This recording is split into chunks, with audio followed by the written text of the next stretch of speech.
Admit किया आपने? Sir कल रात में। क्या तकलीफ थी इनकी? सर इनका फ्रैक्चर हो गया पैर का। फ्रैक्चर हो गया, एक्सरे देखा आपने? नहीं सर। नहीं देखा, ढूंढिए, निकालिए।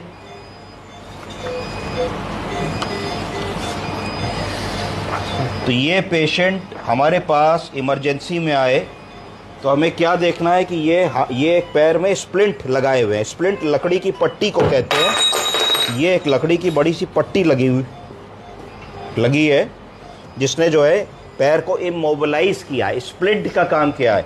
स्प्लिंट का काम ये है कि अगर मान लीजिए फ्रैक्चर हो गया तो जैसे ही फ्रैक्चर होता है तो हड्डी टूटती है। तो जैसे ही हड्डी टूटती है तो मांसपेशियां जो मसल्स होती हैं वो कॉन्ट्रैक्ट करती हैं। जब कॉन्ट्रैक्ट करती हैं तो पैर पीछे भागता है। जब पैर पीछे भागता है तो एक पैर छोटा और एक पैर बड़ा हो जाता है। अगर हम दोनों पैरों को देखेंगे तो हम देखेंगे कि दोनों पैरों में फ़र्क हो गया है। एक पैर जिसमें फ्रैक्चर्ड है वो थोड़ा सा 1 आध इंच छोटा हो जाता है। तो हमें क्या करना है कि उनको पेन फ्री करने के लिए इमोबिलाइज करना होता है इमीडिएटली, क्योंकि हम ऑपरेशन नहीं कर सकते।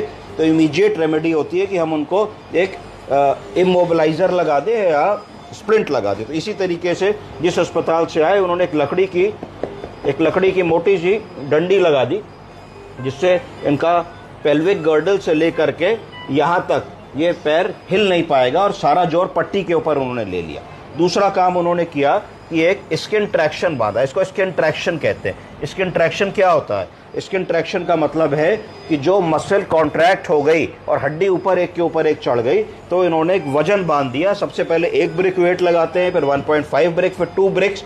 तो धीरे धीरे मसल रिलैक्स होती है और हड्डी अपनी जगह पे आकर के फिक्स हो जाती है। तो जनरली स्किन ट्रैक्शन उन लोगों में लगाया जाता है जिनमें ऐसा विकल्प होता है कि शायद सर्जिकल इंटरवेंशन हम ना कर सके। मरीज़ की आयु देख करके, उसकी तकलीफ़ देख करके, उसकी कोमॉर्बिडिटीज़ देख करके वो फिट फॉर सर्जरी नहीं है।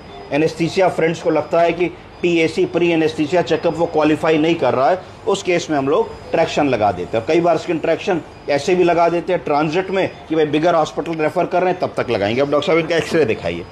अब अगर हम इनका एक्सरे ध्यान से देखें तो इसमें हमको दिख रहा है कि राइट साइड का एक्सरे है। तो हेड देख रहे हैं हम लोग, हेड ऑफ द ह्यूमरस बिल्कुल ठीक है, हेड नहीं टूटा है। नेक ऑफ द ह्यूमरस दिख रहा है और नेक और शैफ्ट के बीच से टूटा है, तो इसको इंट्राट्रोकैंट्रिक फ्रैक्चर कह देंगे। पर अभी भी ये डिसलोकेट नहीं हुआ है, पर ये फ्रैक्चर हो गया है।